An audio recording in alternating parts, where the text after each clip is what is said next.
Before it all began, there was the void that contained the essence of everything. Within the void existed the gods who created the universe, except for one.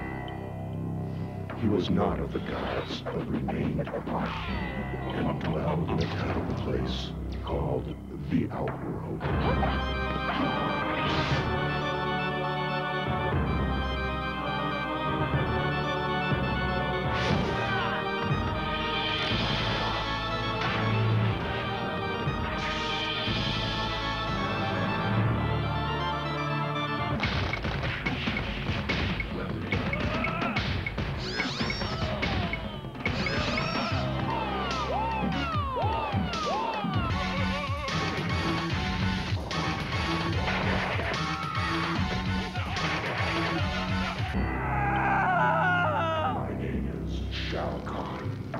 At last, my day has come.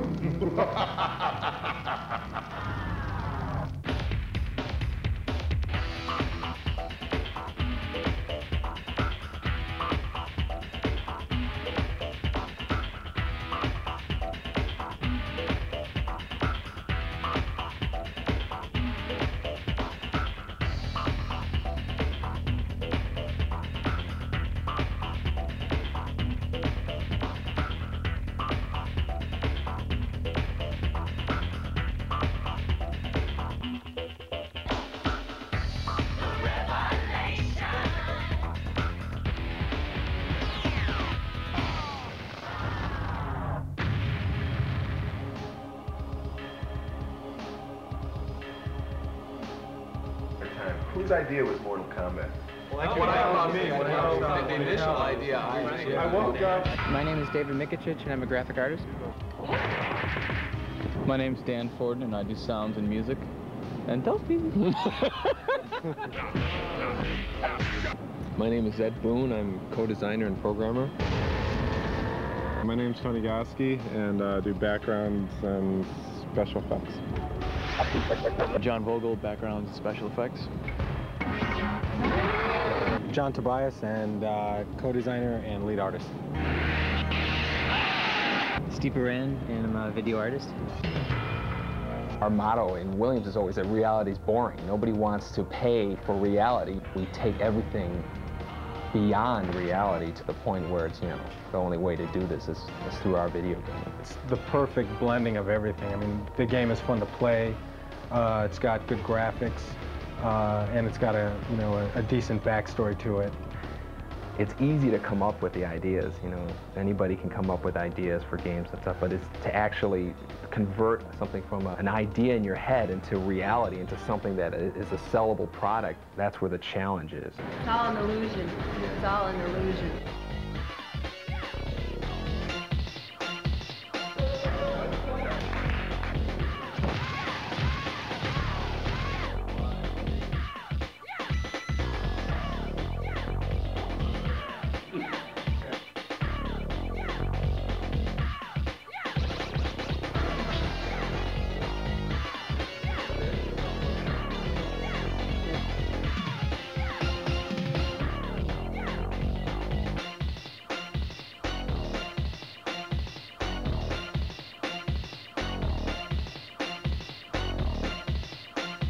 This is sort of the very first concept of the story.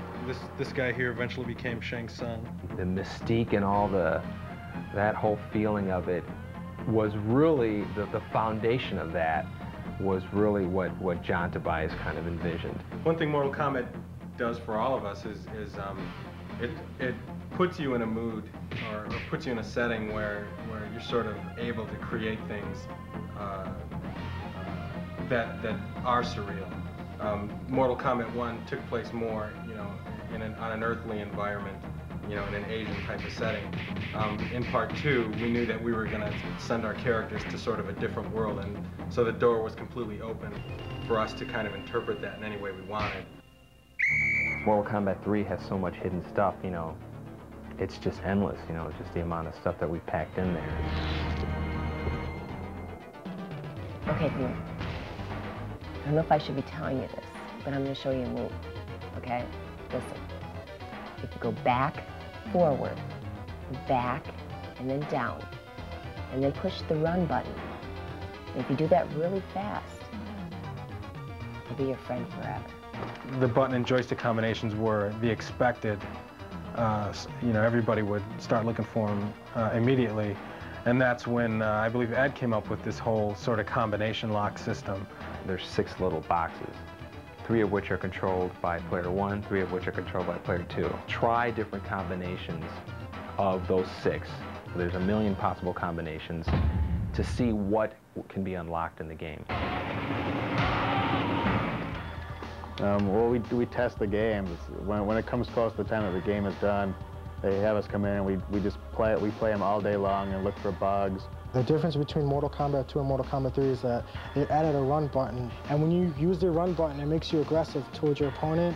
You're gonna have to keep on using the run over and over and over to attack your opponent. What we're gonna show you now is a few simple combos that'll get you started playing. A lot of characters have a simple combo with kicks, which usually involves three presses of the same button.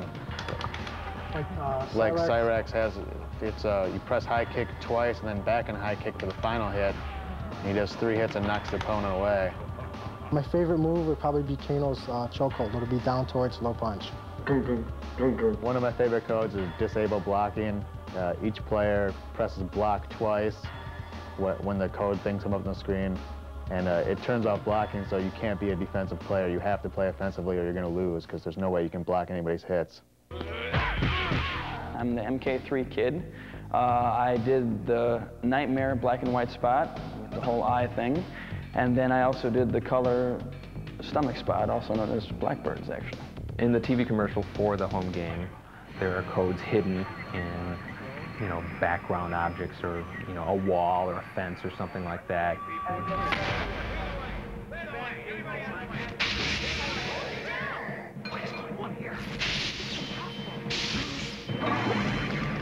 What is this?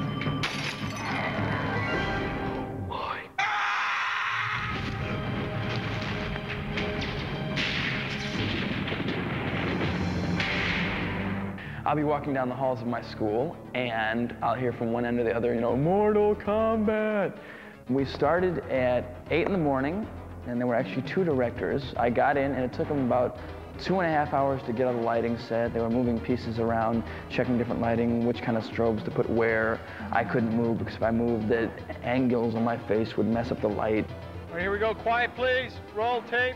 And he'd talk me through different emotional states, and okay, you're being chased, you're being scared, now you're turning around and you're fighting this creature, so look angry while you're moving your eyes and twitch and wake up! And then he'd spaz and I'd have to open my eyes. Crackling good. And then there's John Vogel. He did backgrounds for part 1. He did some stop motion animation stuff for part 2, and he did some backgrounds in part 3. He worked on backgrounds along with Tony Goski. Tony's probably one of the most respected artists in this department. He's probably, you know, probably one of the best artists in any industry, and he conceptualizes backgrounds as well. This is the Soul Chamber, and this is where it'll be a Soulnado. He never ceases to amaze us.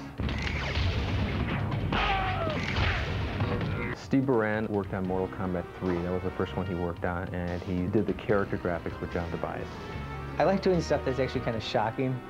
Not so much violent or anything, but just stuff that gets a reaction. Dave Mikuchich, he's like our resident 3D expert. He kind of got everybody up to speed on doing 3D stuff, and he can crank out anything using a 3D program faster than anybody in the world. I was in Ed Boon's office the other day. I picked this up from his trash can. It says, for smoke, the ultimate combat code is 10902-22234.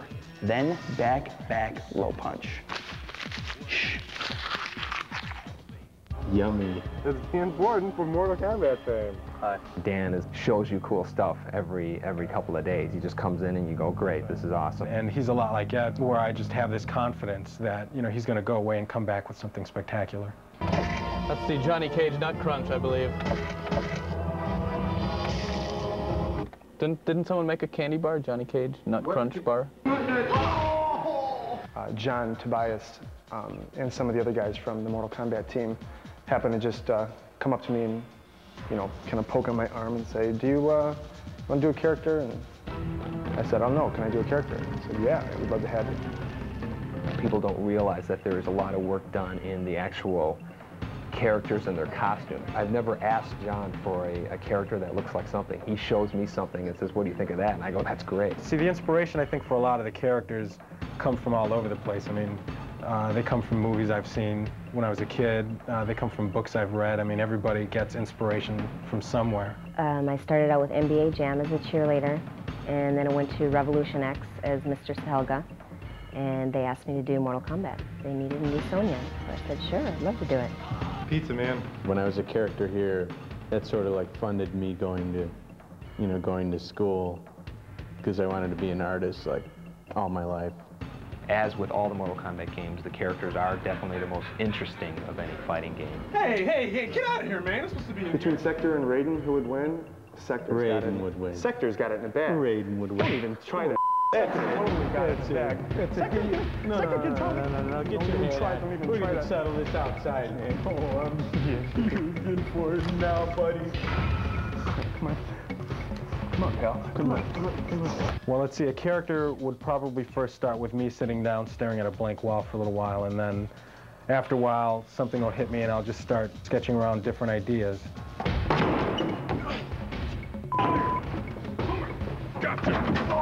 We went months and months not having names for these characters, and then we'd have these powwow sessions where everybody would kind of throw out names. Shang Tsung. Look at that Saibot. Hey, you know where Shang Tsung? Dude, yeah, what are the combinations for Shang Tsung? Dude, maybe it was a military prototype. And the other one was just like a security guard at a mall that didn't work out right. Saibot X11. There goes X11. See, anything with X is cool. I like X11. There it goes. Saibot? That's the bias backwards. Yeah, no, but I think it sounds cool. It does sound cool. Everybody says Saibot. That could be a good name for the robot. Saibot. We're gonna have Mayo as a secret character. No Saibot. Oh man, why? DEFCON is overused. Where? Everywhere. No. I've heard that so many times. Yeah, every time you watch War Games. Yeah, well, you know what's gonna happen? We're gonna come up with all the names. We're all gonna like them, and Ed's gonna hate every one of them. 95% of them, somebody would say a name, and then there'd be one of us, of the 5 or 6 of us, who would just, you know, have a heart attack just because they hated it so much. And then we're like, okay, I guess that's a no.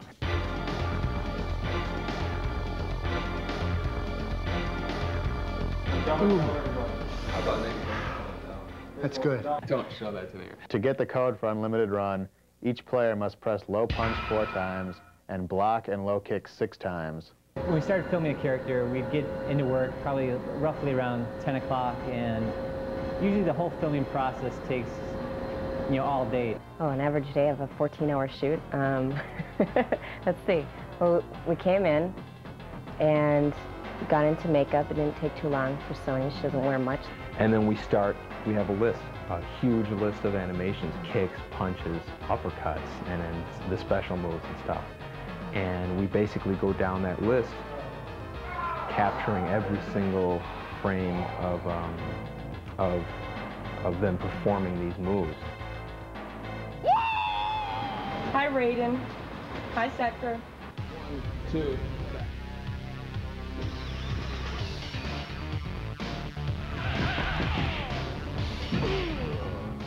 You have to do each move 8 ways. As you see, a joystick goes 8 different ways. So if I was to do a front kick, I'd have to do it frontwards, backwards, sideways, and diagonal 4 different ways. This is why we have the tape on the floor, just to keep them facing the right direction.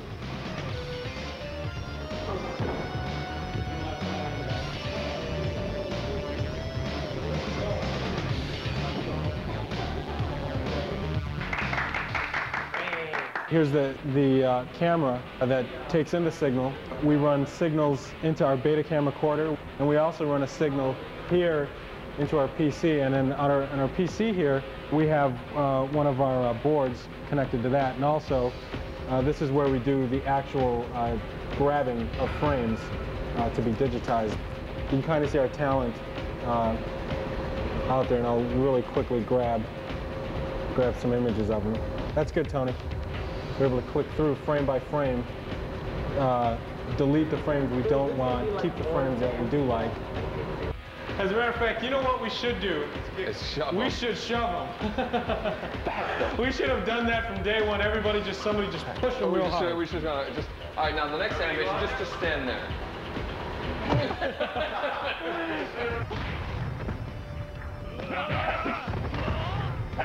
One of my favorite fatalities in the game is with the character Kung Lao, and to execute it, you stand right next to your opponent and press forward, forward, back, down, high punch. And what he does is he throws his hat at the opponent and it flies back and forth across the screen, cutting your opponent up into small pieces.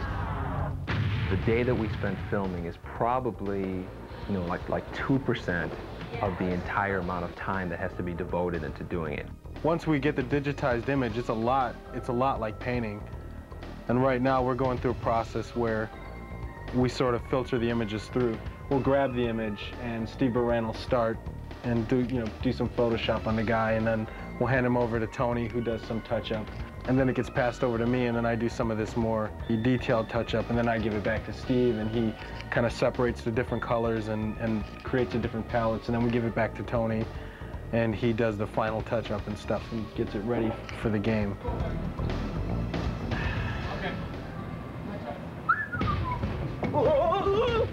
I did a drawing of this and everything. In 3D, you can make it any size and any lighting, any angle you wanted. Dave Michich did this, the 3D version. It's just ornamental, it's just like kind of a really neat background thing. But I was telling Ed about the story, like it's a soul cage. I'm working on a friendship move for our Shigoro character. That's her tentative name. She doesn't have a real name yet. Her move is she's going to turn around and she's going to pull out sort of plates and little sticks, and she spins the plates and the sticks and balances them on her hand, and she does this with her back towards you. Shiva wins. Friendship. Friendship? Remember that? This is Shang Tsung morphing into the robot ninja, who we call Ketchup right now, because right now there's a red guy and there's a yellow guy, so we call them Ketchup and Mustard. But they will have real names later on. There's new combos that you can do on the ground, like you chain a series of buttons together, a series of moves to get like 7 hits or whatever on the guy, and the first one hits, and the successive hits after that are unblockable. Most combos will start with either a high punch or a high kick. You would press like high kick, and that'll give you the first 2 hits, and then you can move to another button, which is usually the same type of button, like high kick, low kick, which will do a 3-hit combo, or some of them can be chained like high punch, and those are usually followed with like a high kick or a low kick.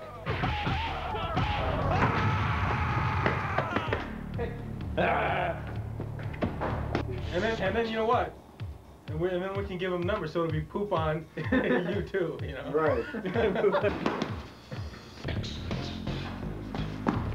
Whatever can possibly happen in the game, I have to program the game to be able to do that. As you play the game, when you first start, the computer's very dumb. It'll just stand there, it'll let you beat it up, and then as you fight the second guy, it'll get a little smarter, and then the third guy a little smarter, and it has to be progressive. It has to be something that's, a smooth increase in the difficulty, because if you play the game the first time and the computer kills you, you're not going to want to play it again. There's comfort in knowing that the other person is doing their job beyond your expectations. The good thing about working with that is you can hand them some artwork, and you can, you'll see it in the game pretty quickly. Time! You tell me time! 1 second. Striker, who has a combo that'll pop you in the air, you can pretty much chase them across the screen and juggle them all the way across the screen, hitting them. I like the handstand chokehold. Superb. I think that's my favorite. My mom was pretty happy when I got my job, because she realized I wasn't wasting my time hanging out in arcades when I was younger. But she said that she was real proud that I was making a living exploiting my talent. Another way to finish your opponent is it's almost kind of humiliating, and it's also funny, is you can turn them into a baby. Sonya wins. Flawless victory. Babality. All right, guys, I got something for you. Next time you're in a jam, I want you to try this on your opponent. 2 high kicks, 2 high punches, one low punch, and then back and high punch together. That's my 6-hit combo. It's guaranteed to rock the outworld. This is just fantasy.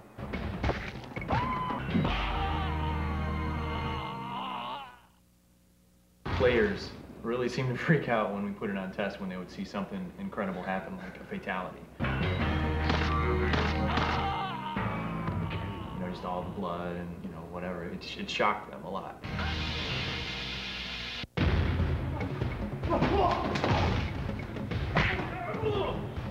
I've been by like arcades and stuff and I have been recognized. It's kind of funny. Everybody wants to play me and I'm like, no, you don't want to play me.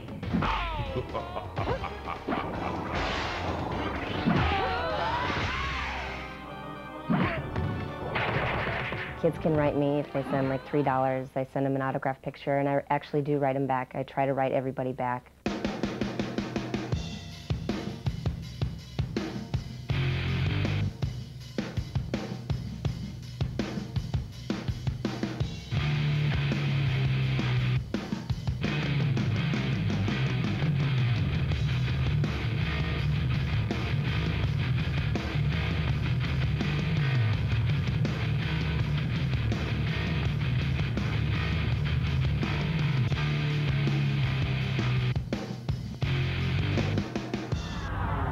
This is how you do Sonya's animality. Hold low punch and get right next to the person and do back towards, down towards. Release low punch and she'll turn into an eagle and lift your opponent in the air and tear him apart with his remains falling from the sky. I really do it on live tour too, which is fun. This is the sound area. This is where they make all the sounds for the games. You try to imagine the action of playing the game and what the music's gonna do to like get you revved up. Ed gives me a videotape of just sort of scrolling through the backgrounds. I just look at that and try to get some idea about the kind of mood, the kind of setting that we're trying to represent. Now this one in particular, I was thinking, well, this reminds me of Mortal Kombat 2. It's got that very dark outworld feel that looks like Goro with this green thing in his mouth. Yes, I do know martial arts.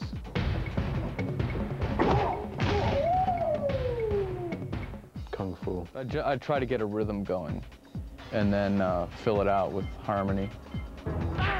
Toasty! Toast, toast, toasty! It evolved from your toast. That's Ed Boon, pitched down a few semitones.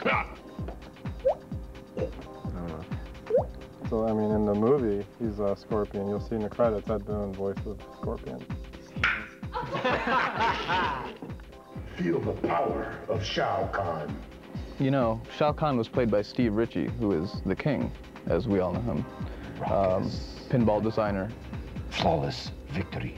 Basically, everyone has a set of speech calls for attacking, you know, punching, getting hit, you know, getting hit in the face, getting hit in the body. Animality, or animality, what do you want? Animality. Animality.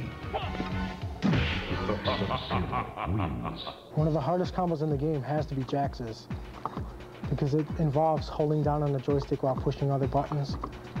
So what you do is you hit high kick, down and high punch, and hold down, and continue to hold down and hit high punch again, and then hold back and hit block.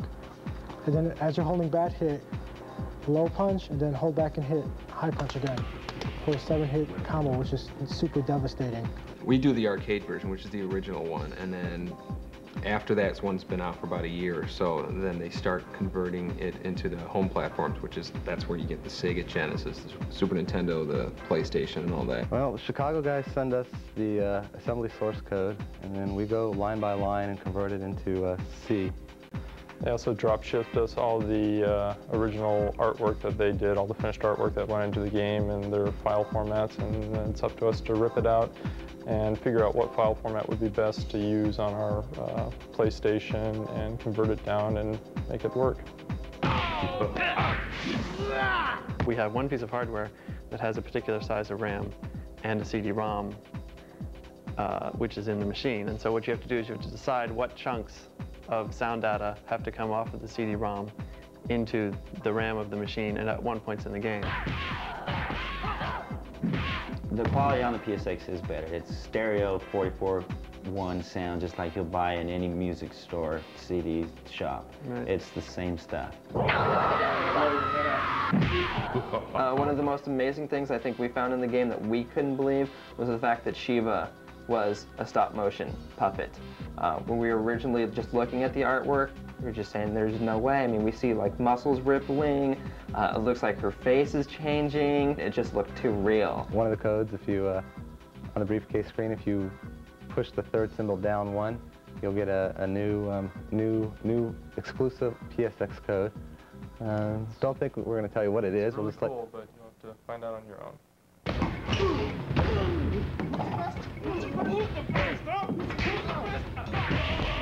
What's this dude doing? Right there. You're the best, man. No, man. You're the best, man. Ray's the best. Ray's the rules, man. No, man. Friendship. Ray's the best, man.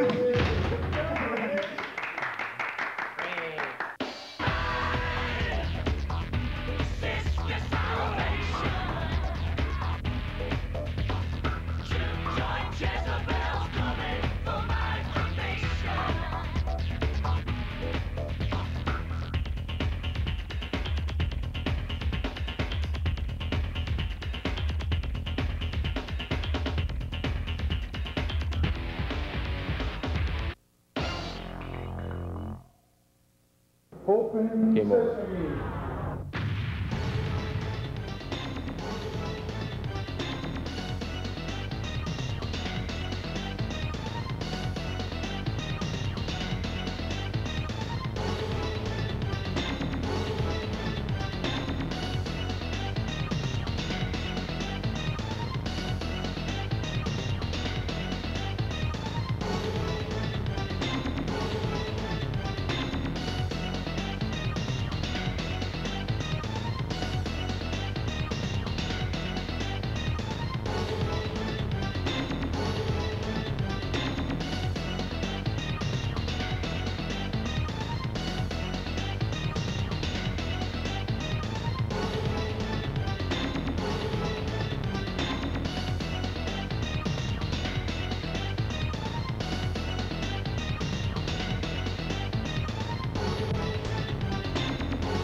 Everyone's dead but me.